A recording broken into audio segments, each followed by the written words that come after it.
నేడు భారతదేశంలో అందరి మనస్సులో ఉన్నటువంటి కొన్ని సందేహాలు, మనసుకు కష్టం కలిగించేటువంటి కొన్ని సంఘటనలు అందరి మనసులోనూ ఉన్నాయి. భారతదేశంలో మన హిందూ ధర్మంలో అత్యంత గౌరవ స్థానంలో ఉండే కొందరు వ్యక్తులకు జరుగుతున్నటువంటి హాని అనండి, అపకారం, అవమానం ఎందుకు జరుగుతోంది? దీనికి మన కర్తవ్యం ఏమిటి? ఇది ఎప్పుడు మొదలైంది ఈ కథ మన దేశంలో? మనం ఏం చేయాలి? దీన్ని ఎలా అర్థం చేసుకోవాలి? పర్యవసానం ఎలా ఉంటుంది? ఇవన్నీ సందేహాలు మనసులో బాధిస్తున్నాయి మనుషులు.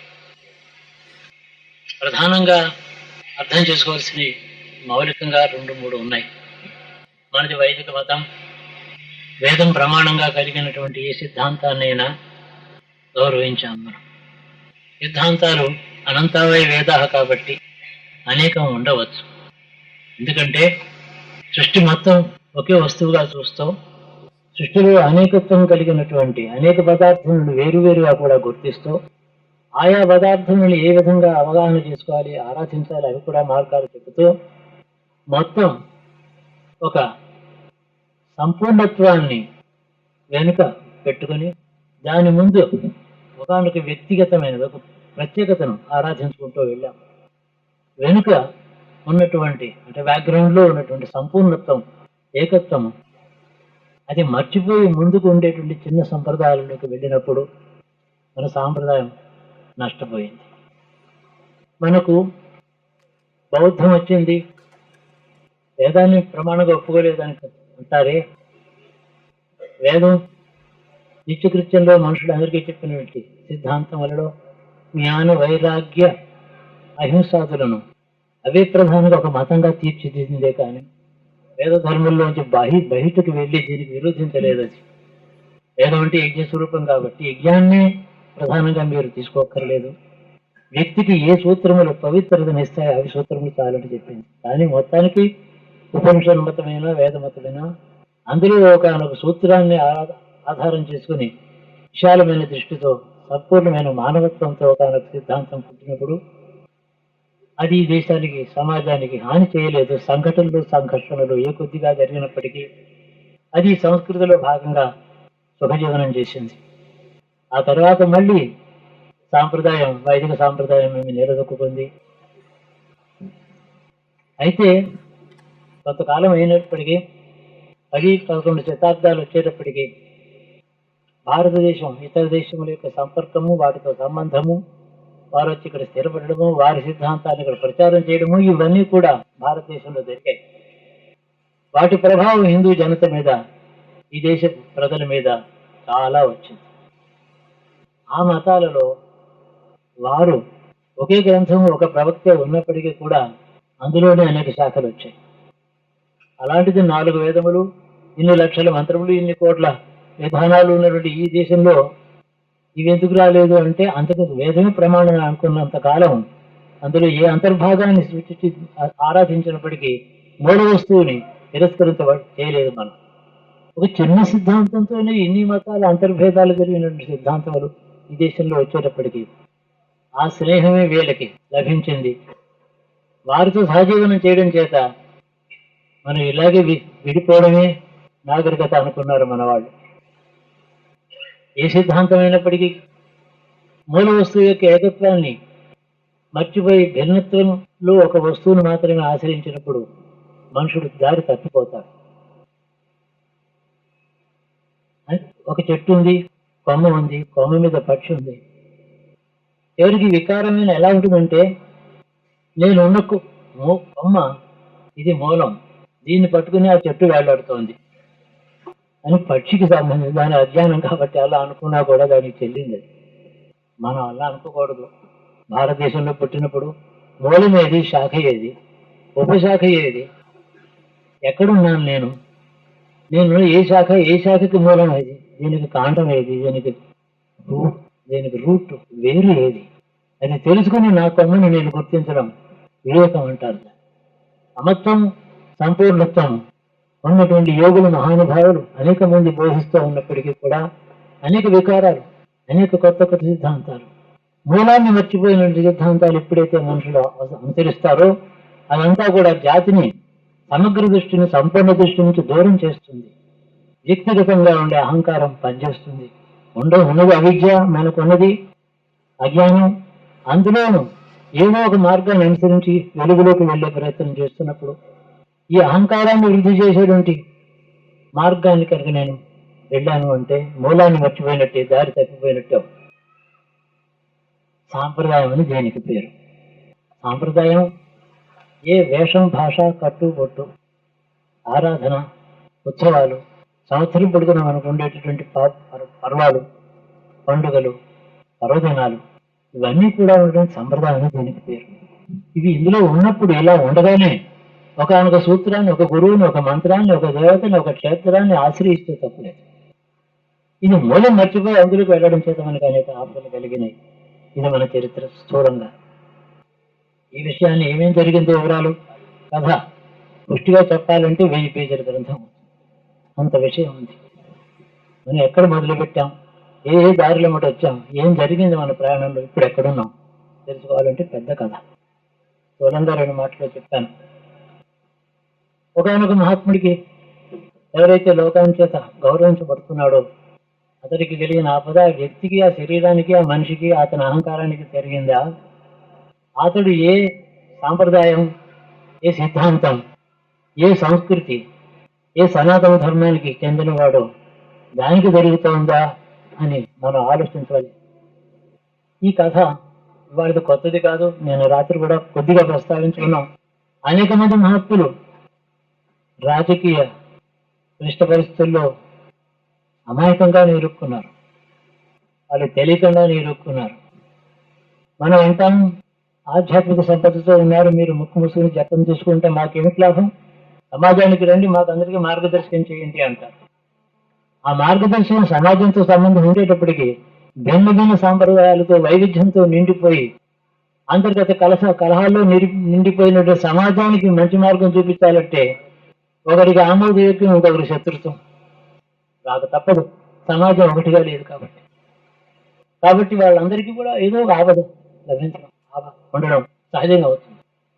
ఎప్పుడు కూడా ఒకరికి వచ్చే కష్టం కానీ, ఒకరికి వచ్చే ఆపద కానీ, ఒకరికి వచ్చే భయం కానీ అతడి అంతస్తుని బట్టి ఉంటుంది. దేవేంద్రుడికి కళ్ళు మెలుగుచ్చుకుంటుందా? హిరణ్యాక్షరుని అతడికి మించిపోయిన తపస్సు సంపన్నులు ఎవరో అలాంటి వాళ్ళు వాళ్ళని బాధిస్తారు. అది అతడి అంతస్తుకి తగిన ఆపద. నాకు కాళ్ళు ముళ్ళు కొంచెం మహా పెద్ద ఆపద. నాకు నేను గుర్తుకుంది, వాళ్ళు వాచిపోయింది, ఏం చేయాలో తెలియటం లేదు. అందరినీ నా దుఃఖం అందరికి పంచితేగా నాకు శాంతి లేదు. మనుషు స్వభావం. ఇంద్రుడికి వచ్చే ఆపద అలా ఉంటుంది. ఎందుకు త్రిమూర్తులకే వచ్చింది ఆపద. మొట్టమొదటి వాళ్ళు ఎప్పుడు కూడా పుట్టారు రకరకాల. వాళ్ళకి తగినటువంటి ఉద్యోగులు వాళ్ళని ఏం చేయాలో వాళ్ళకి తెలిసి చేశారు. అసలు సుఖాంతమే అయింది చివరికి. అది గుర్తు పెట్టుకోవాలి. సుఖాంతమే అవుతుంది ఆత్మలకు వచ్చిన కష్టం. అయితే సుఖాంతం అవుతుంది కదా అనే ధైర్యంతో, ఆశతో ఎదురు చూడటం ఒకటేనా? కర్తవ్యం ఏమన్నా ఉందా? అది రెండో కర్తవ్యం ఉంటుంది తప్పక. ధర్మాన్ని మనం ఆశ్రయించిన వాళ్ళమైతే ధర్మానికి కలిగిన ఆపద వైయక్తికం కాదు, నాకు అందరికీ కలిగింది అని గుర్తించడం సామాజిక స్పృహ, సిటిజన్షిప్ అంటాం. దాన్ని గుర్తించాలి. మహాత్ములకు కలిగిన కష్టాలు ఎప్పుడూ ఉన్నాయి. కృష్ణుడు అవతరించిన ధర్మం కోసం అవతరించినప్పటికీ ఆయన శక్తి సంపన్నతలు బాగా చూసినటువంటి వాళ్ళు కూడా దర్బారుకు వెళితే ఆయన తాళుతో కడదాం అనుకున్నారు. వాడి మూర్ఖత్వం ఏం చెప్పాలి? వాడు ఏమి రాజు, వాడు ఏం పండితుడు, ఏం విద్యావంతుడు, తాళుతో గడితే దొరుకుతాడని ఎలా అనుకున్నారు వాళ్ళు? అంటే మూర్ఖత్వానికి అవధులు ఉండవు. ఏదైనా కావచ్చు. వాళ్ళు అదృష్టవంతులు కాబట్టి ఆయన విడిపించుకుని వెళ్ళిపోయేవాడు. ఆయన అక్కడే ఉంటే వాళ్ళు అప్పుడే నశించేవారు. ఆ కట్టుబడిపోయి అలాగే ఉండిపోయాడు అనుకోండి కుర్చీలో, అయ్యో నన్ను కట్టారని అనుకున్నారు అనుకోండి, క్షణం కూడా వాళ్ళు ఉండేవారు కాదు. వాళ్ళ మీద తగ్గితే వాళ్ళు బయటపడ్డారు, ఆయన వెళ్ళిపోయాడు విడిపించుకుని. ఎన్నో చరిత్రలు. 12వ శతాబ్దంలో మల్లికార్జున పండితారాధ్యులు శైవ సాంప్రదాయాన్ని దిగ్విజయంగా అందరికీ చాటాడు. వేద సమ్మతం, వేద సమ్మితం అయినటువంటి శైవాన్ని ఆయన ప్రతిపాదన చేశారు. ఆ కాలంలో జైనులు ఆంధ్రదేశంలో ఉండేవారు చాలా మంది. చందవూరు చిన్న రాజ్యం. ఆయన శైవ మత ప్రచారం అది చేస్తూ పర్యటన చేస్తుంటే ఆయన ఊరికి రమ్మంటే రాజు పిలిస్తే వెళ్ళాడు ఆయన. ఆ రాజుకి జైలు సిద్ధాంతం మీద చాలా ఇష్టం, ఆదరం. ఒక చిన్న జైన గురువు గారు ఉన్నారు అక్కడ. ఆయన పెద్ద పండితుడు కాడు. తన అంతస్తు తెలియకుండా మల్లికార్జున పండితుడితో వాదానికి ఉపక్రమించాడు. ఓడిపోయినాడు. జైనంలో ఏమీ లేదు, వేదంలో ఉంది అంతాను, వేదాన్ని అనుసరించేటువంటి సేవంలో సంపూర్ణంగా ఉంది, చెప్పు విను, నువ్వు బాగుపడని చెప్పాడు ఆయన. ఓడిపోయిన తర్వాత ఆయనకు వచ్చిన కోపం కానీ జైనుడు కొంత సాత్వికుడుగా క్రోధ స్వభావం కాకపోవచ్చు. ఆయన జైన మతంలో ఉన్నాడు. ఆయన శిష్యుడు మాత్రం గురువుగారిలాగా శిష్యులందరూ ఉండాలని లేదు. వాళ్ళకి చాలా కోపం వచ్చింది. ఏం చేస్తారు, మల్లికార్జున పండుగ మర్నాడు శివ పూజ చేసుకుంటున్నప్పుడు అతి ముఖ్యమైన పాత్రలో దొంగిలి చెత్తుపోయారు. వాడు తెల్లవారేటప్పటికి ఆయన దేవతార్జునులో కొన్ని వస్తువులు మిస్సింగ్. ఆయన ఈ శిష్యులకు కోపం వచ్చింది. కోపం వచ్చి, ఏం గురువు గారు అండి ఇలా వాడు ఇలాంటి పని చేశాడు, వాడిని శిక్షిస్తామంటే మీకు ఎందుకురా, వాడు పోతే వస్తువులు పోయే పర్వాలేదు, అపరాధం చేశాడు, ఎవడి పాపం వాడిదని ఆయన ఊరుకున్నాడు. కానీ శిష్యులు ఊరుకోరాలి. శిష్యులు ఏం చేశారంటే వాళ్ళతో కలహించారు, వాళ్ళ చేతులు దెబ్బలు తిన్నారు. ఆ రాత్రి మల్లికార్జున పండితుని శిష్యుడు ఎవరో తెలియదు ఆ జైన గురువుని చంపేశారు. చచ్చిపోయినాడు ఆ జైను. మన్నాడు ఈ మహారాజు ఆగ్రహం వచ్చింది. నిన్న కాక మొన్న నా దర్బారులో ఓడిపోయిన వాడిని చంపుతారా వీళ్ళు, వీళ్ళేమి శైవులు, వీళ్ళేమి హిందువులు, వీళ్ళు వేతక మతం ఏమిటి, పిల్లలు విచారణ చేయండి అని ఆయన పట్టుకుని అరెస్ట్ చేసి తీసుకొచ్చారు. ఏమయ్యా నువ్వు ఆయన చంపించావా జైన గురువుని అంటే, నా శిష్యులు చంపారేమో నాకు తెలియదు అన్నాడు. పారలకు జ్ఞాపకం పెట్టుకోండి, ఇప్పుడు జరుగుతున్నవి అప్పుడు జరిగింది ఒకటి. సరే, ఇది వీడ్స్ అంటే ఇదే జరుగుతూనే ఉన్నాయి కథలు. చరిత్ర తెలిస్తే తమాషాగా ఉంటుంది. ఆయన అదిగో శిష్యులు చంపి ఉండొచ్చు అని అన్నాడు కాబట్టి శిష్యుల చేత చంపించి ఉండవచ్చు ఈయన. వాళ్ళు చంపడానికి ఈయన చంపించడానికి ఎంతో తేడా ఉంది, కొంచెం వివేకం కావాలి. వాడు చంపే ఉండొచ్చు, ఈయన చంపించాడా అక్కడ ప్రశ్న. సరే, రాజుగారు ఆయనకి ఏదో మరి శిక్షించాలి, ఆయనకు అభిమాన పాత్రుడు అని జైన గురువుని చంపారు, ఘోరం జరిగింది, అది తప్పే. ఎవరినో ఎవరు శిక్షించకపోతే కేసు డిటెక్ట్ అయినట్టు కాదు కదా. సిద్ధాంతం ఏంటంటే కనీసం ఎవరినైనా చంపితే ఒక కాకినైనా కన్విక్ట్ చేసి ఉరి తీయాలి, కేసు డిటెక్టెడ్ అని రాసుకోవాలి. అది కాకి అది ఎలా జరుగుతుందా అని అడగకూడదు. ఏదో వస్తువు కూడా కన్విక్ట్ కావాలి. అది రూల్ ఆఫ్ లా అంటారు దాన్ని. అప్పుడు ఈ రూల్ ఆఫ్ లా ఉండేది బాగా. సరే, ఆయన ఏం చేశాడంటే నేను శిక్షిస్తున్నాను అని చెప్పి కళ్ళు పొడిపించేశాడు మేకుతో. ఆయన అంధుడైపోయినాడు. శివాజ్ఞ లేకుండా చీమైనా కొట్టదని పెద్దలు చెప్తూనే ఉన్నారు కదా, ఎక్కడ అపరాధం జరిగిందో పోతే కళ్ళు పోయాయి. ఆయన ఆ గ్రామం దాటి బయటికి వెళ్ళి 3 రోజులు ఏకాగ్రత ధ్యానంలో ఉన్నాడు. యోగి పొంగుడు, యోగ పురుషుడు ఆయన. ఆయన కళ్ళు ఆయనకు వచ్చేసాయి. ఆయన వెళ్ళిపోతూ వివేకం లేకుండా, నీచములు తెలియకుండా, విచారణ లేకుండా ఉత్తముని కూడా పీడించి బాధించేటటువంటి రాజు ఎవడైతే ఉన్నాడో అతడు దేశాన్ని పాలించకూడదు. అలాంటి పాలనలో ప్రజలు పాపాత్ములైపోతారు. ఒక రాజు కారణంగా ప్రజలందరూ పాపాత్ములైతే ఆ రాజు ఉండకూడదు, ప్రజాక్షేమం దృష్ట్యా రాజు ఉండకూడదు అని ఆయన చెప్పించాడని చూస్తుండగా 3-4 వారాల్లో ఆ చంద్రవూరు రాజ్యం సర్వనాశనం అయిపోయింది, రాజు చచ్చిపోయినాడు అని చరిత్ర ఆధారంగా చెప్తున్న మాటలు ఇవి. తారీఖులు కూడా ఉన్నాయి, హిస్టరీలో పేర్లు ఉన్నాయి. మా రామరాజు గారు అడిగితే ఇంకా చక్కగా చెప్తారు ఆయన చరిత్ర. ఆయన వ్యక్తి కేవలం తెలుగు పండితుడు, కవి మాత్రమే కాదు, చరిత్ర అధ్యయనం చేసిన వ్యక్తి ఆయన. పెద్దలు వాడుకోవాలి మనం. అయింది ఈ విధంగా మనకి ఎన్నో చరిత్రలు. గాంధీ గారు ఓ బుల్లెట్తో చచ్చిపోయినాడు ఆయన. మేమంతా చాలా బాధపడుతున్నాం, యూనివర్సిటీలో చాలా దుఃఖపడుతున్నాం.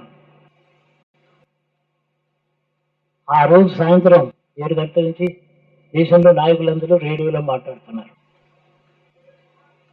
సరోజినీ నాయుడు అంది, అవును అలాగే చచ్చిపోవాలి ఆయన, అదే కరెక్ట్ అంది. లేకపోతే ట్యూబర్కులోసిస్ వచ్చి క్షయరోగం చచ్చిపోవాలి ఆయన, అది బాగుంటుందా?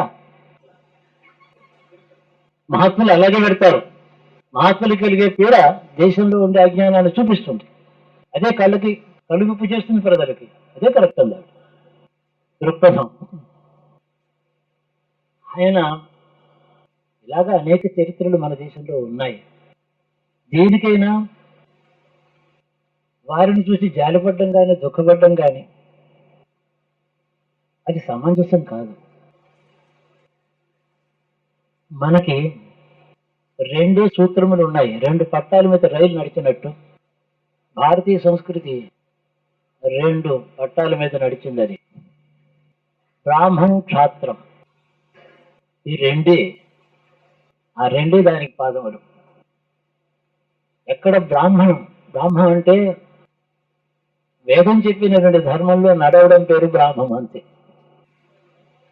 అది సర్వలోకక్షేమకరం, సర్వజీవక్షేమకరం. లోకానికి ఋతువు చక్రం కూడా సక్రమంగా నడిచేందుకు ప్రకృతిని ఈశ్వరుడితో నిండిపోయిన ప్రకృతిగా ఆరాధిస్తుంది. ఇది ప్రకృతిని ప్రకృతిగా ఆరాధించడం వేరు, ప్రకృతిలో ఈశ్వరుడు నిండి ఉన్నాడని తెలుసుకుని ప్రకృతిని ఆరాధించడం వేరు. ఆ తేడా ఉంది. మనం అలా జీవించాం. గాలి, నీరు, ఆకాశం, మేఘం అంతా దివ్యమే, మనకి అంతా దేవతామయమే. ఆ మార్గాన్ని అనుసరిస్తూ ఉండడం పేరు బ్రాహ్మం. దాన్ని రక్షించాలంటే సత్వగుణంలో ఉండే బ్రాహ్మణుడు పెద్ద కత్తి దగ్గరెట్టుకుని యజ్ఞం చేస్తాడా? లేదు కదా. అందుకని రాముడిని పిలిచాడు. విశ్వామిత్రుడు అంతవాడు. ఆయన కత్తులు ఉన్నాయి, చాలా ఆయుధాలు ఉన్నాయి, అవి వాడడానికి వీలు లేదు. యజ్ఞంలో దీక్షలో ఉంటాడు కాబట్టి ఓ క్షత్రియుణ్ణి సాక్షాత్ విష్ణుని తీసుకొచ్చి పెట్టాడు. ఎందుకంటే ఈ యజ్ఞం యొక్క ఫలం ఇచ్చేవాడు కూడా వాడే. మనుషు రూపంలో అవైలబుల్ రెడీగా ఉన్నాడు. ఎందుకు పోగొట్టుకుంటాడు?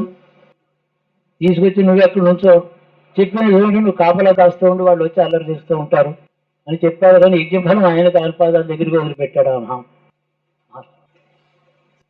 రక్షించేవాడు, యజ్ఞ ఫల ప్రదాత, యజ్ఞ రక్షకుడు కూడా అతడే. యజ్ఞాన్ని తీసుకునేవాడు, యజ్ఞ ఫలం. కృష్ణార్పణం చేస్తాం, రామార్పణం చేస్తాం, ఈశ్వరార్పణం చేస్తాం. ఈ ఆయన కోసం చేసే, ఆయన ప్రీతి కోసం చేసే యజ్ఞం. ఆయన కాపాడకపోతే ఇంకెవరినో నా దగ్గర ఉండే అస్త్రాలతో కాపాడుకుంటాను నేను. నాకేం అవసరం? లోకక్షేమం కోసం యజ్ఞం చేస్తుంటే, లోకక్షేమం కావాలి అంటే రక్షించేవాడు, దీనికి ఫలం ఎవడిస్తాడో వాడే కదా రక్షించుకోవాలి. ఇప్పుడు వాడి డ్యూటీ వాడికి జ్ఞాపకం చేయడం అయిపోయింది 16 ఏళ్ల వయసులో. వాళ్ళు గురువులు. భగవంతుని ఎలా వాడుకోవాలో వాళ్ళకి తెలుసు, భగవంతుని ఏ విధంగా అర్థం చేసుకోవాలో తెలుసు, భగవంతుని ఏ విధంగా అర్థం చెప్పాలో తెలుసు. వాళ్ళు ఋషులు. వాళ్ళ వాక్యాలు కావ్యాలు ఋషులుగా.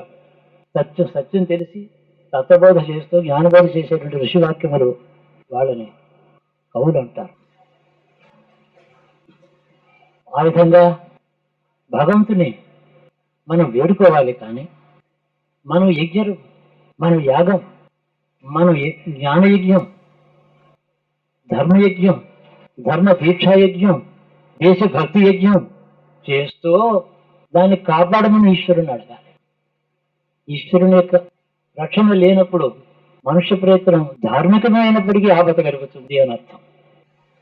నేను ధర్మం కోసం కదా ఇది చేస్తున్నాను, వాడే కాపాడుంటాడు. నువ్వు చేయమని అతడు అనలేదు కదా. చేయమని అంటే ఆయన కాపాడుతాడు.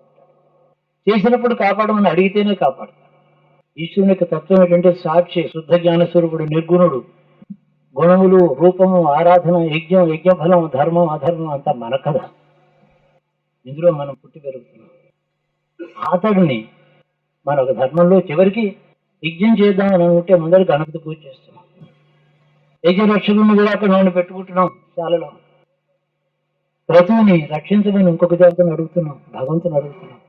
మనకు కర్తవ్యం ధర్మాన్ని ఆశ్రయించడం, ధర్మంలో ఆరాధన చేస్తూ దాని మార్గంలో నడవడం. దాని కొరకే అది దిగ్విజయంగా సత్ఫలప్రదం కావడం కోసమని ఈశ్వరుని ఆరాధన చేయడం. 2 కూడా ఉన్నాయి. అందుకని కృష్ణుడు గీతలో క్లియర్గా చెప్పాడు, మత్తరం గురు మధ్యాజీ భవ, యజ్ఞం చేయి, నా కోసం చేయి, నా పేరు మీద చేయి, అలా చేసి నీకు విఘ్నాలు రావు. నీ గోత్రనామాలు చెప్పుకుంటే నీ జాతకంలో 4 చోట్ల శని ఉండొచ్చు, యజ్ఞం కాక నడవకపోవచ్చు. నా పరం చేస్తే, నన్ను కథ చేస్తే నాకేం జాతకం ఉంది అని బాగానే అవుతాయి. సులభమే, చాలా క్లియర్గా ఉంది టీచింగ్. పెద్ద సందేహాలు ఏం వ్యాఖ్యానాలు అక్కర్లేదు. ఎంతో సులభంగా అర్థం చేసుకోవడానికి వీలైన సంస్కృతం అది. ఆ గ్రంథాలు గీత చూస్తే తెలుస్తుంది. అనేక సిద్ధాంతాలు, అనేక భాగాలు, వేదం ఇంకా విస్తరిస్తోంది, పెరుగుతోంది. గీతోపదేశం చేశాడు ఆయన, సమన్వయం కోసం గీత చేశాడు. లేకపోతే అప్పుడే ఏరు శాఖోపశాఖలు పూర్తయి. కానీ ఆనాడు గురువులు, శిష్యులు అందరూ కూడా తత్వవస్తు అసలు సత్యం ఏదో తెలిసి, తత్వజ్ఞానం కలిగి, మూల వస్తు ఛేదం లేకుండా మార్గోపదేశించి అనేక మార్గోపదేశాలు చేసిన మహాత్ములు వారు. మూలఛేదం చేసి మార్గోపదేశం చేయడం తెలివి తక్కువది. అలా చేసిన వారు, చేయించుకున్న వారు కూడా మూల వస్తువుని పోగొట్టుకుంటారు. ఇన్ని సాంప్రదాయాలైన భారతదేశంలో ఉండవచ్చు, మూలఛేదం కాకూడదు, మౌలికమైన సిద్ధాంతాన్ని మరవకూడదు. ఆ తర్వాతనే రెండోది నా సాంప్రదాయం. మొదటేమో మూల వస్తువు, తర్వాత నా సాంప్రదాయం, అందులో భాగం. ఆ విధంగా మన కాలం బాగా గడిచింది. ఆ పని జగద్గురు కాబట్టి కృష్ణ రక్షకు జగత్తేవ గురు. 4వ లోకానికి కాదు గురు, 3 లోకాలు కాని గురు. 3 లోకాలు గురు అంటే దేవతలు కూడా ధర్మబోధ చేయాల్సి వస్తుంది, గంధర్వాతలతో బోధ చేయాల్సి వస్తుంది, మనుషులకి చేయాలి. పశువులని పశుపాలకుడుగా వాటిని పాలించి రక్షించుకున్నాడు ఆయన.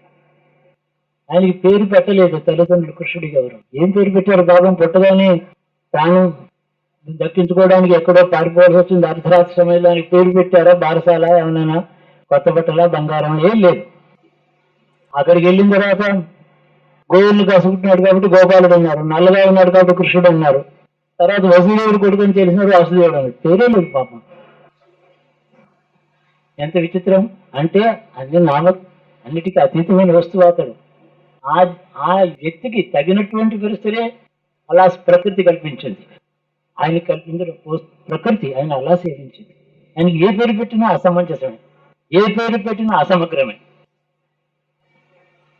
ఏ పేరైనా పెట్టండి, అసమగ్రం, అసమంజసం సరిపోదు. ఏం పేరు పెట్టగలరు? వాడు సమన్వయ దృష్టితో చెప్పాడు.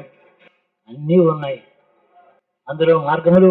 దాన్ని మౌలికంగా గుర్తుపెట్టుకోవాల్సిన బాధ్యత ఉంది. మనకి కర్తవ్యం మన ధర్మాచరణ మనం చేసుకుంటూ నిత్య జీవితంలో సమాజం, సాంప్రదాయం, భారతదేశం యొక్క దీనికి ఉండేటువంటి ప్రతిపత్తి, దీనికి ఉండేటువంటి బరువు, దీంట్లో విజ్ఞానం, వైవిధ్యంలో ఏకత్వం, వైవిధ్యంలో వైరుధ్యం లేని ఏకత్వం. వైవిధ్యమే వైరుధ్యమైంది అక్కడ. ఇతర మతాల్లో అది లేనే లేదు. ఇక్కడ ఇంత వైవిధ్యం ఉన్నటువంటి మతమే లేదు, ఇంత వెరైటీ లేదు, ఇంత సమన్వయం ఎక్కడా లేదు. ఎవరి దేనికి కారకులు? మన పెద్దలు, కృష్ణుడు, గీత, తర్వాత వచ్చిన మహత్తులు, యోగులు, తుంగవులు, జ్ఞానులు, గురువులు, పండితులు, ఎంతమంది వీళ్ళందరూ కూడా దీన్ని పోషించుకుంటూ వచ్చారు. మనం ఎక్కడో పొరపాటు, ఎక్కడో తప్పు చేస్తుండడం చేతనే మన సమాజం యొక్క సంపూర్ణ శ్రేయస్సు కోరుని వ్యక్తులకి భారతీయ సమాజం, మొత్తం హిందూ సమాజం ఎంత ఉందో, మొత్తం హిందూ సమాజం యొక్క శ్రేయస్సు కోరినప్పుడు ఒక వ్యక్తి కోరితే అతని వేషాన్ని, అతని భాషను చూసి అతనికి ప్రత్యేకత అంటగట్టి సమగ్రత్వాన్ని అతనిలో చూడక ఉన్నప్పుడు అతనికి విరోధులు ఏర్పడతారు. సంపూర్ణమైన సంప్రదాయాన్ని, సంపూర్ణమైనటువంటి భారతీయతను, వేద సమ్మితమైనటువంటి ఏకత్వం కలిగిన ఒకనొక వస్తువుని గురించి ప్రచారం చేసే వ్యక్తికి వైవిధ్యంలో వైరుధ్యాన్ని చూసుకుని కష్టపడే ప్రజల్లో వాళ్ళకి శత్రువులు ఉండడం సహజం.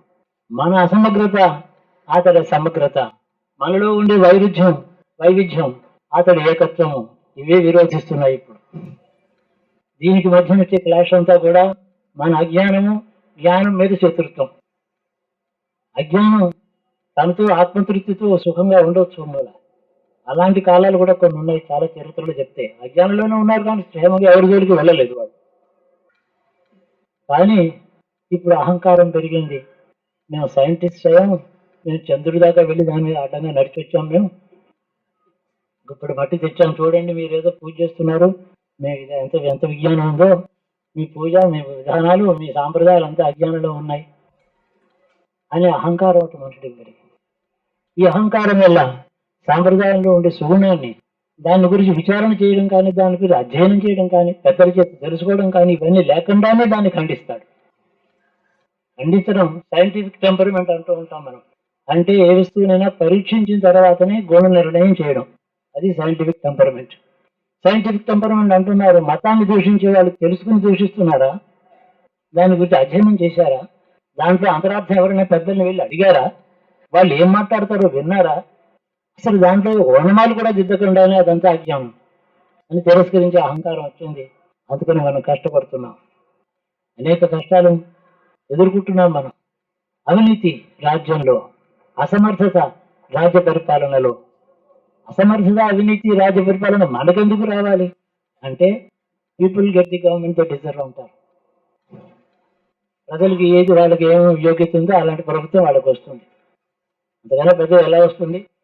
ఎప్పుడు కూడా ప్రభుత్వాలు అవినీతి, ప్రభుత్వాలు ఇలా ఉన్నాయి. ఎవరు ఎన్నుకున్నారు? వాటిని నిర్మాణం చేసిన మనమే. మనలో సరి అయినటువంటి దృక్పథం, నాగరికత, బాధ్యత, వివేకము ఇవన్నీ ఉంటే అన్ని బాగానే ఉంటాయి.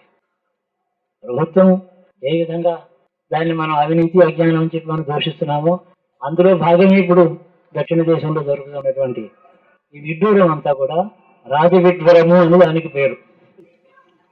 రాజవిడ్వరం అంటే రాజు చేత భయంకరంగా శిక్షించబడడం, అన్యాయంగాను అజ్ఞానంతో. అలా జరిగినాయి. నవనందులు రాజ్యం చేశారు, అప్పుడే మొదలైంది ధర్మాధర్మములు. జనకుడు అనేవాడు బ్రాహ్మణుడు రోడ్డు మీద నుంచున్నాడు. వాడికి ఏమిటి గంజం ఉడుకుంటూ వేగదు, వాడికి ప్రపంచంలో గొడవ ఉండదు. వాడికి వాడు రాజుగారు వస్తున్నారు, దండం పెట్టాలి అని తెలియవు పాపం. వాళ్ళు లౌకికులు కారు, వాళ్ళని అలాగే గమనించాలి, వాళ్ళని గౌరవించాలి. వాళ్ళని దూషిత ఆశ్చర్యం, నాకు నమస్కారం పెట్టలేదు, నేను ఈ ఊరు గవర్నర్ని అంటే ఎందుకు పెట్టాలి నీకు? నీవందరూ అతను పొందేది ఏముంది? ఎప్పుడు కూడా మన వల్ల ఎవరైనా ఒక లబ్ధి పొందినప్పుడే వాళ్ళు నమస్కారం చేస్తారు, లబ్ధి పొందడం కోసం. పెట్టలేదు నమస్కారం, అది వీడిని జైల్లో పారేయండి అన్న. దండం పెట్టలేదని జైల్లో పారేశారు. వాడి చేసిన అపరాధం ఏం లేదు, నేను చెప్పినట్టు వెళ్ళలేదు, పాదపూజ చేయలేదు, తనకి కోపం జైల్లో పాడేశాడు. వాడు జైల్లో ఉన్న తర్వాత ఎలాగ నా బ్రాహ్మణ సమయం ఇంకెలా గడుస్తుంది, వైశ్వదేవం అవి చేసుకోకుండా తినేవాడిని కాదు కదా, అన్నం మానేస్తా అన్నాడు, భోజనం మానేశాడు, చచ్చిపోయాడు 40 రోజుల్లో. ఆ బ్రాహ్మడు కొడుకే చాణక్యుడు. కక్ష తీర్చుకున్నవాడు చాణక్యుడు, శిక్షించిన వాడు వీడు. కాబట్టి కర్తవ్యం బాధపడేవారి మీద ఉండదు, చూచేవారి మీద, ఇతరుల మీద ఉంటుంది. అతను కొడుకునే కాదు, అతను శిష్యులా పనిచేశారు. బాధపడుతున్నవాడు కర్తవ్యం ఉంటుంది. వాడు అనుకుంటాడు, నా కర్మ ఎక్కడో జాతకంలో శని ఉన్నాడు, చతుర్థంలో జైల్లో ఉన్నాను అనుకుంటాడు.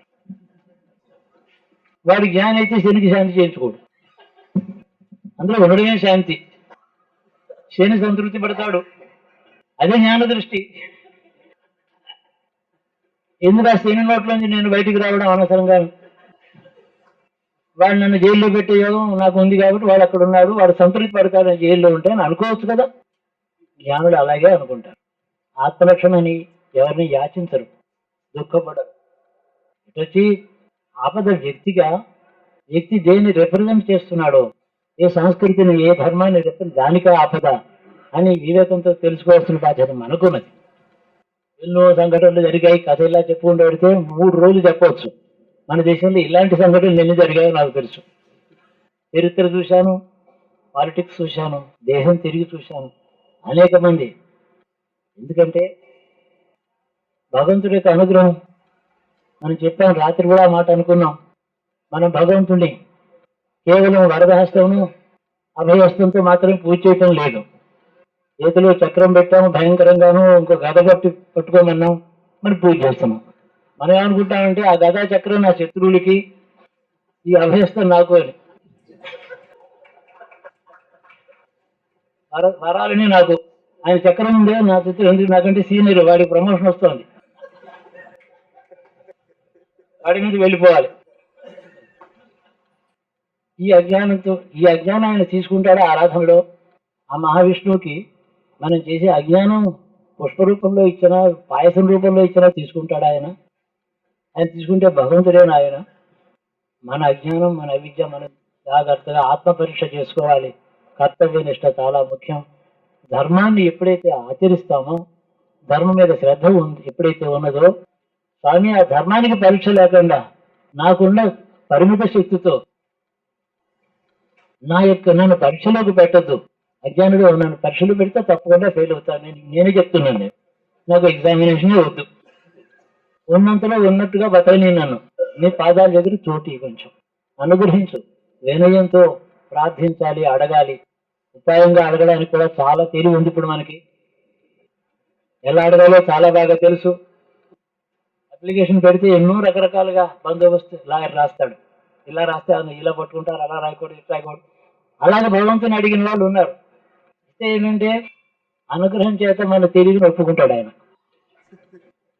లొంగిపోయి కాదు. ఏం చేయాలో తెలియక ఇచ్చేసాను వరాలు అంటారా? ఉండదు.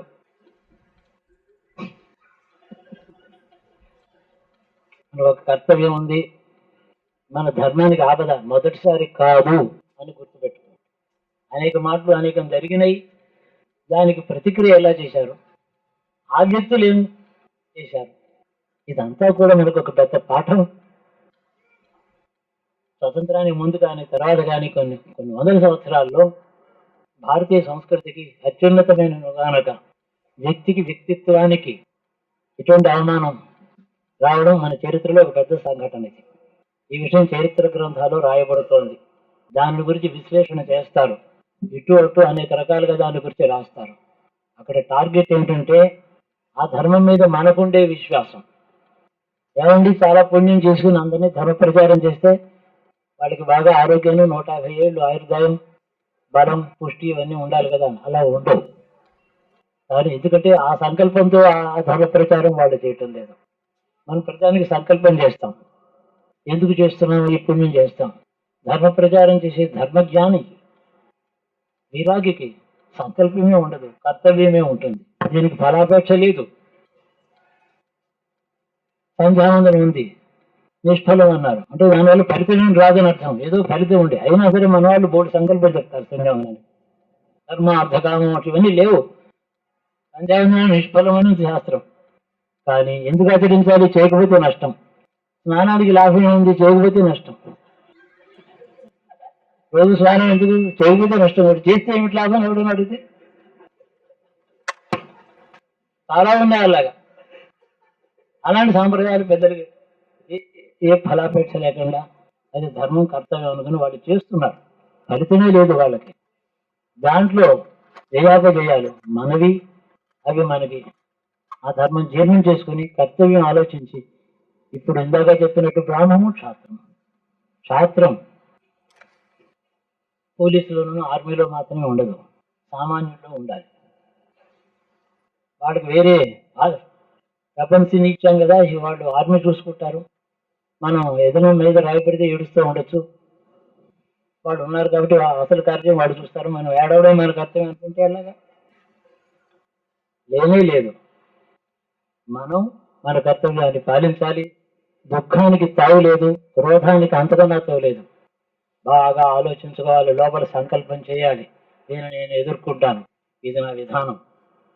నేను రచయితని, లేదా నేను మేధావిని, నేను విద్యార్థిని, నేను ఓ గృహిణిని, నేను ఉద్యోగిని, నేను సన్యాసిని. ఏదో ఒక ప్రతి పౌరుడికి ఒక డెసిగ్నేషన్ ఉంటుంది. ఆ డెసిగ్నేషన్, ఆ అంతస్తులో ఏం చేయాలో కర్తవ్యం ఆలోచించవలసినటువంటిది అందరికీ ఉంది. దానికి పెద్ద అధికారమే కాదు, అక్కర్లేదు. ఏం చేతంటే ప్రపంచంలో ఎంత అధర్మం జరుగుతున్నప్పటికీ కూడా ప్రపంచం అందరూ కూడా తెలివి తక్కువ వాళ్ళు కాదు.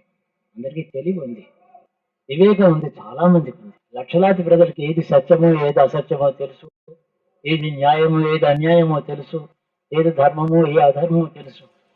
తెలిసినప్పుడు తెలియడం ఒకటి, తెలిసిన తర్వాత దానికి కర్తవ్యం తన అంతస్తుకి తగినట్టుగా. ఆ వ్యక్తి అంతస్తుకి తగినటువంటి ఆపద అతడికి వచ్చింది, మన అంతస్తుకు తగినటువంటి ప్రతిక్రియ మనం చేస్తాం. ఇదే ధర్మం. దీనివల్ల ఈశ్వరుడు సంతోషిస్తాడు. లేదా రోజు ఆరాధన చేస్తూ, పూజ చేస్తూ, రుద్రాభిషేకం చేసుకుంటూ, విష్ణు సహస్రనామం చదువుతూ బాగానే ఉంది ఇదంతాను. దేశానికి సాంప్రదాయానికి ఇలాంటి ఆపద వచ్చినప్పుడు కలగ చేసుకోకుండా ఉన్నాడు అనుకోండి, ఈ ఆరాధన, ఈ సాంప్రదాయం దీనికి ఒక మచ్చ వస్తుంది.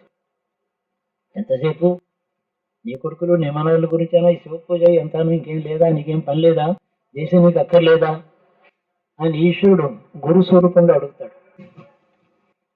అడిగినప్పుడు మనం సమాధానం చెప్పాలి. కర్తవ్యం బాధ్యత లేని వ్యక్తే లేడు.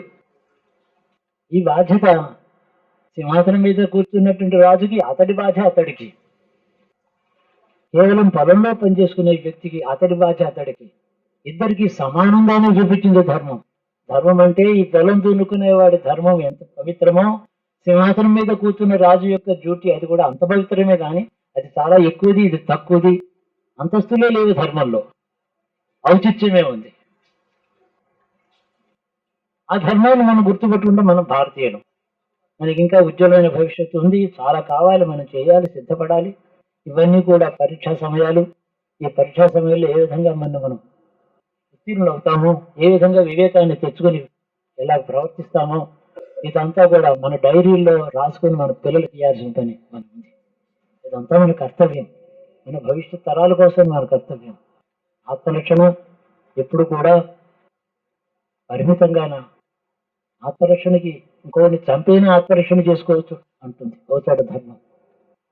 మరొక చోట తాను బలైపోయి 100 మందిని రక్షించడం మంచిదంట. లేకపోతే 100 మందిని చంపి ఒక్కడిని రక్షించడం ధర్మం అంటారు. లేకపోతే ఒకరిని చంపి 100 మంది రక్షించడం ధర్మం అంటారు. ఆ క్రియకు ఒక రూపం లేదు. దాంట్లో ధర్మ సూక్ష్మం అంతా ఒకటే. అంతర్గతంగా అండర్ కరెంట్ గా ప్రవహించే నీరులాగా ధర్మం ఎప్పుడు ధరించి ఉంటుంది. సృష్టిలో అన్ని కార్యములు కూడా ధర్మ జ్ఞానం చేతనే మనం చేస్తాం. ఈ విజ్ఞానం పేరు, ఈ వివేకం పేరే సనాతన ధర్మమే. కానీ సనాతనం అంటే వేదం చదువుకోవడం బట్టి మాత్రం కాదు, యజ్ఞం చేయడము కాదు, ఏదో కాషాయ గుడ్డ కట్టుకుంటే సరిపోలేదు. ఎన్నో ఉన్నాయి, అందరికీ అన్ని ధర్మాలు చెప్పిన సనాతన ధర్మం. ఈ విషయంలో మనంతట మనం ప్రతిక్రియ ధర్మం అవుతుంది. ప్రతిక్రియ చేయకుండా ఉండడం ఒక ధర్మం అవుతుంది. ప్రతిక్రియ చేయకుండా ఉండడం, ఎవడైతే కష్టపడుతున్నాడో వాడికి ధర్మం. ప్రతిక్రియ చేసి తీరడం ప్రజలకు కర్తవ్యం. ఇందులో ఏమి సందేహం లేదు. అప్పుడే మన పౌరులని, భారతీయులని ఓటు వేస్తున్నాం, మనం ఎన్నుకుంటున్నాం ప్రజల్ని. మనం ఎన్నుకున్నటువంటి అధికారులు ఇలా ప్రవర్తించడం మనం ఊరుకోకూడదు. అప్పుడు ఓటేసామండి, ఇప్పుడు నన్ను ఏం చేయమంటారంటే 5 ఏళ్ళు చూస్తూ ఊరుకుంటాం. అలా కానే కాదు. సిటిజన్షిప్ అంటాం, అందరూ చేయాలి, ప్రొటెస్ట్ చేయాలి, అవసరం చేయాలి. చేసినప్పుడు ధర్మం ఒక క్రమశిక్షణతో, దేశంలో ఒక శాసనం ఉంది, కాన్స్టిట్యూషన్ ఉంది.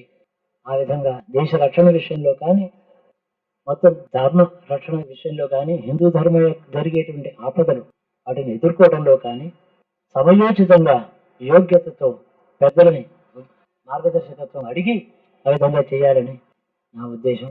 ఇప్పుడు వర్తమానంలో అందరినీ పీడిస్తున్న విషయాన్ని ప్రస్తావన చేద్దామని చేశాను. ఇందులో ఇతర విషయాలు చాలానే ఉన్నాయి. మన చరిత్ర చదువుకుంటే ఎన్నో విషయాలు మనకు తెలుస్తాయి. ధర్మం, మార్గం, గమ్యం ఈశ్వరుడు ఒకటే. ఈ ధర్మంలోనే ఉపాసనలు ఉంటాయి, మంత్రం ఉంటాయి, దీక్షలు ఉంటాయి, అభిషేకాలు ఉంటాయి, ప్రదక్షిణాలు ఉంటాయి, యోగం ఉంటుంది. ఇవన్నీ మార్గమే. యోగము ధర్మమే, యుద్ధము ధర్మమే, అహింసా ధర్మమే, శత్రు క్షయం చేయడం ధర్మమే, అంతా ధర్మమే.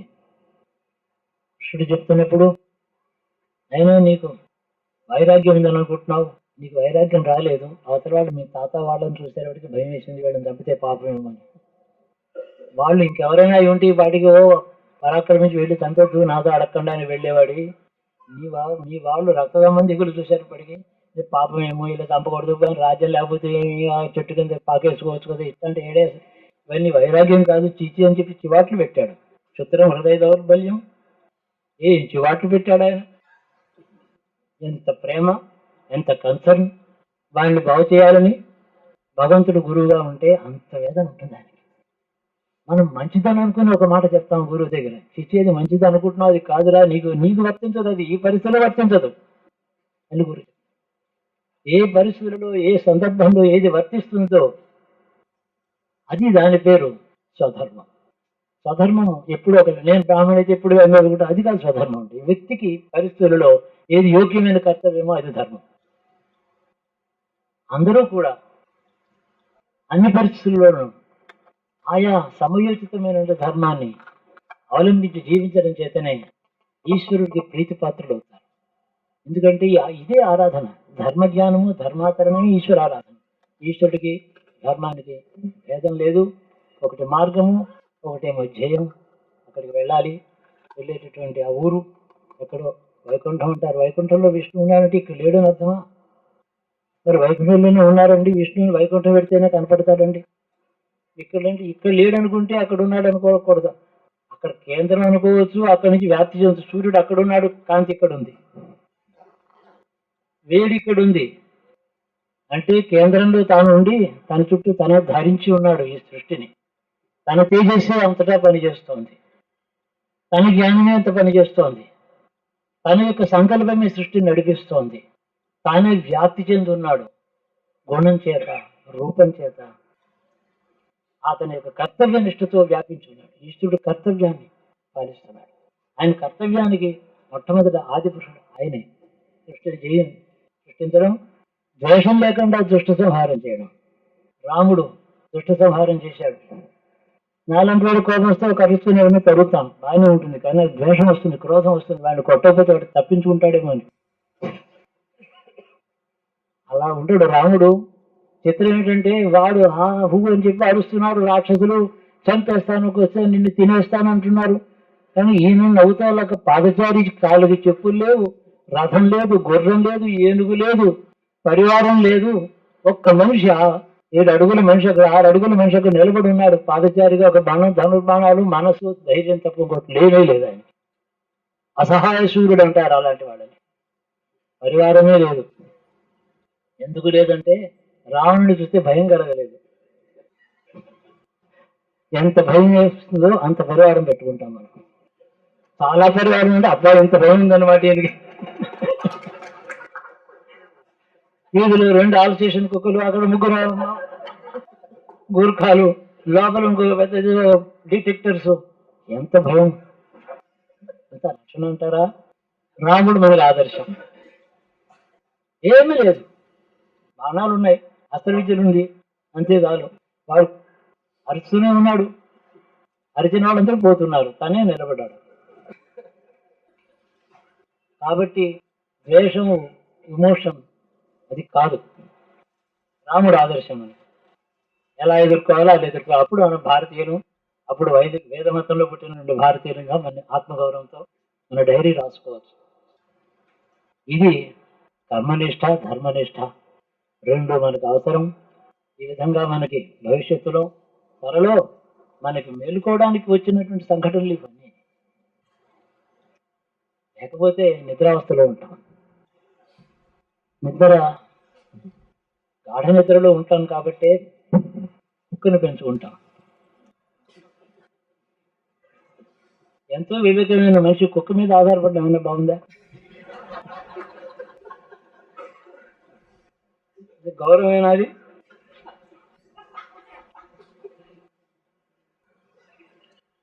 అలాంటి సహాయం తీసుకోకూడదు.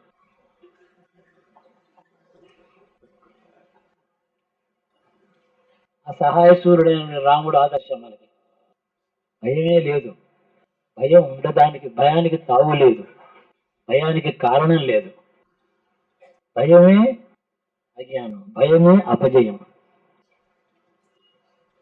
నిర్భీతితో ధర్మాన్ని కవచంగా ధరించి రాముడిని ఆదర్శంగా పెట్టుకుని సత్యం వక్కా నుంచి చెప్పడం, ఖండించవలసిన దాన్ని నిర్మహమాటంగా ఖండించడం, ఇది మన ధర్మం. ఎవరికి తోచిన ధర్మం ఏ విధంగా తోచిన వారు చేయాలి. ఈ పరీక్షను మనం తప్పకుండా దాటి భారతదేశానికి భవిష్యత్తు అంటే, రాబోయే భవిష్యత్తుకి ఎటువంటి దృక్పథం ప్రజలకి కావాలో అది దాన్ని ఆ విధంగా నిర్మాణం చేయడానికి, ఆ భవిష్యత్తులో ఆ దృక్పథం మనకి ఇవ్వడం కోసమే భగవంతుడు కల్పించే సంఘటనలుగా దీన్ని అర్థం చేసుకోవాలని నేను అనుకుంటున్నాను.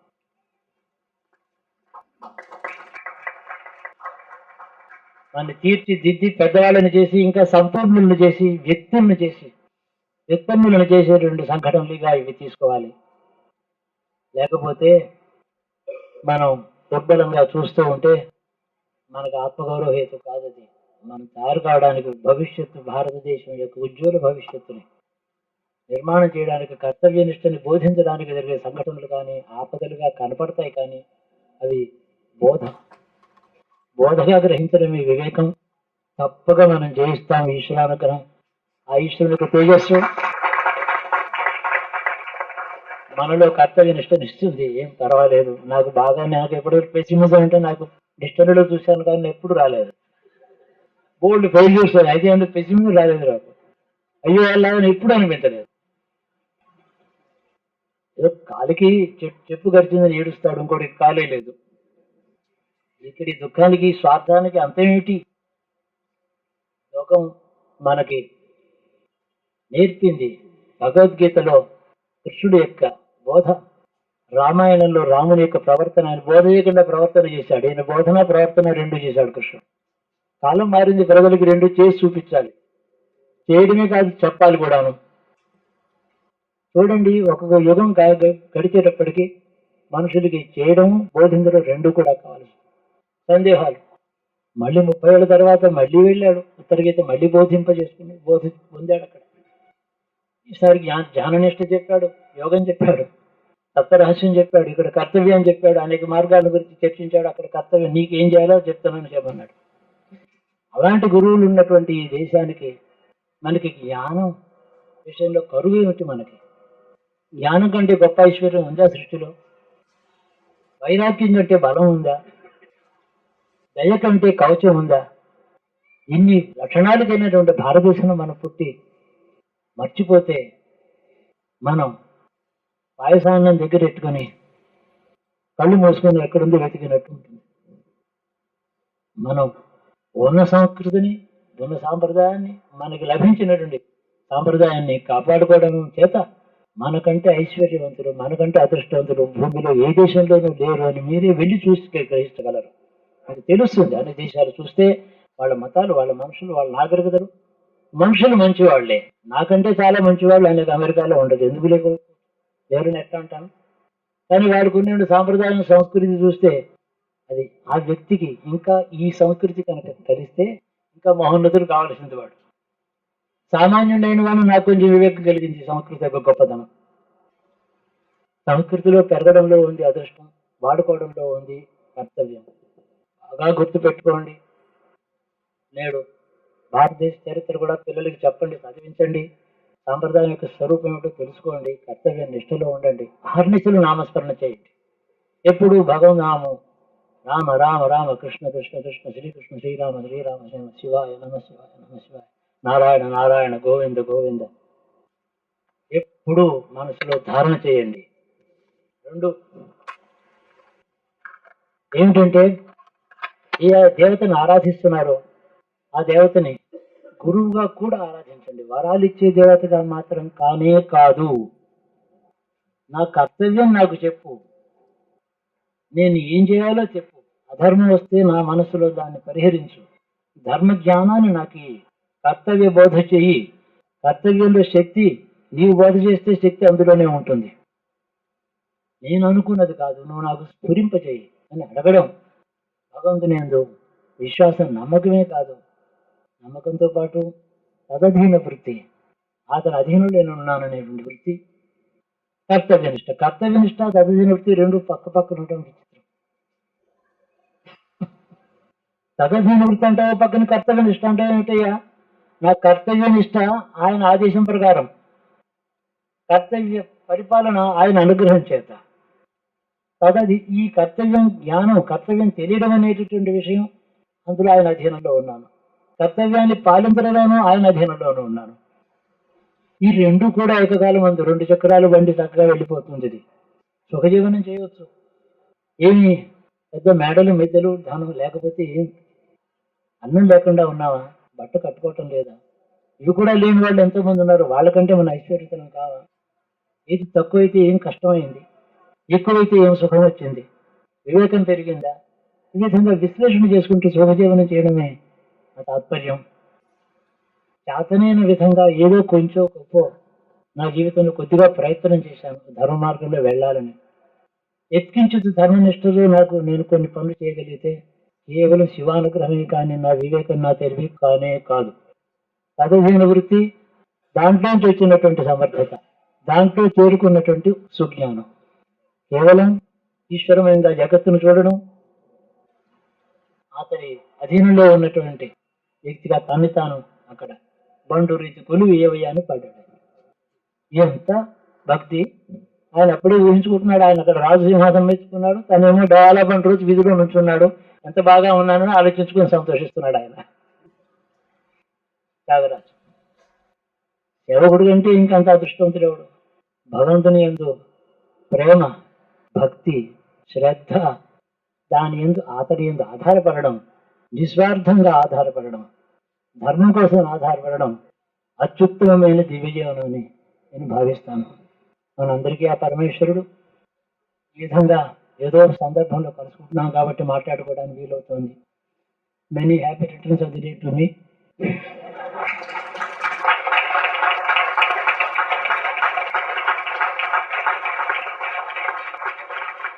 And wish the same to you. నాకంటే కూడా పెద్దవారు ఉన్నారు, చిన్నవారు చాలా మంది ఉన్నారు. మీ అందరికీ ఇలాగే 77 ఏళ్ళు పూర్తిగా ఇంకా నాకంటే బాగా, నాకంటే దిగ్విజయంగా, నాకంటే తేజస్సుతో, అందంతో, సంతోషంతో మీ అందరికీ రావాలి. Which the same to you అంటే అది అర్థం. కాబట్టి ఈశ్వరుడు ఆయన తలుచుకుని అంటే ఆ మాట నిజమవుతుందని నా విశ్వాసం. కాబట్టి శుభం. శరీరం త్వదీయం మనోపి త్వదీయం ఆత్మా త్వదీయం దేవా పరత్వం హి దేహి శివానందమే జన్మ జన్మాంతరే రమణీయవహం దేవం రమణీయ సమాశ్రితం రమణీయం శివానంద రమణం ప్రణమామ్యహం. त्वमेव माता च पिता त्वमेव त्वमेव बन्धुश्च सखा त्वमेव त्वमेव विद्या द्रविणं त्वमेव त्वमेव सर्वं मम देव देव त्वमेव सर्वं मम